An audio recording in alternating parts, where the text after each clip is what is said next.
بعد حوالي 50 سنة فقط على تأسيسه، أبى أن يكمل القرن العشرين كثالث أفضل فريق في القارة السمراء. هو المعطى الذي جعل اسم الرجاء البيضاوي يقترن بالتحدي، فمع كل قفزة زمنية أكد النظرية حتى فتح باب العالمية على مصراعيه للكرة العربية.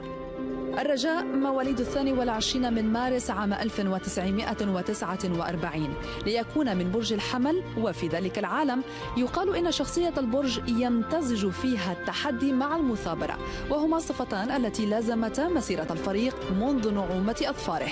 عندما اشتد عود اليافع البيضاوي وأصبح في سن 25 توج بأول ألقابه، ألا وهي كأس العرش في عام 74 من القرن الماضي، وهي واحدة من بين 7 كؤوس. وقبل ختام عقده الرابع جاء الاحتفال بفاتحة دوريات المحلية عام 88، وليتوج بعدها ب10 بطولات في مدة زمنية قاربت ربع قرن.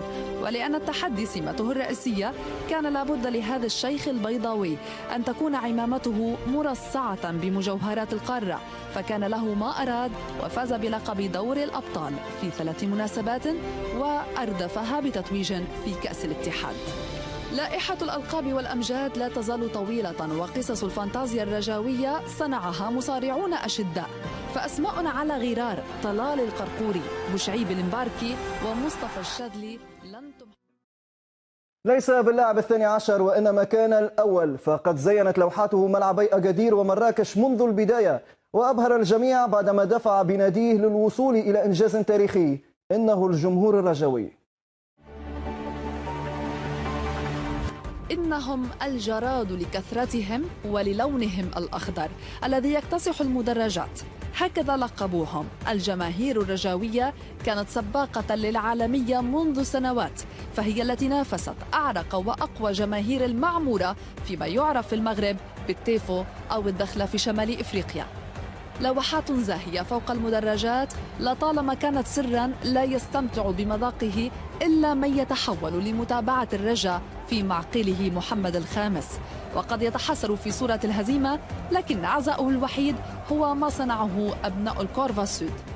كم هي عديدة لتلك اللوحات الفسيفسائية التي نسجتها المجموعات الرجاوية، ومع كل تيفو حكاية عشق للنادي أصبحت تدون في الذاكرة كما تحفظ الألقاب في سجلات الفريق.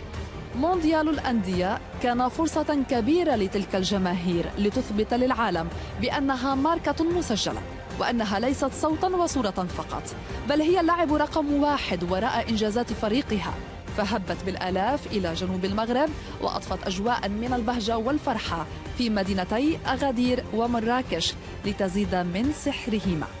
جرين بويز، أولترا إيجلز، جرين جلادياتور. الفيراج يعرفهم ويعشق رسماتهم ولمساتهم.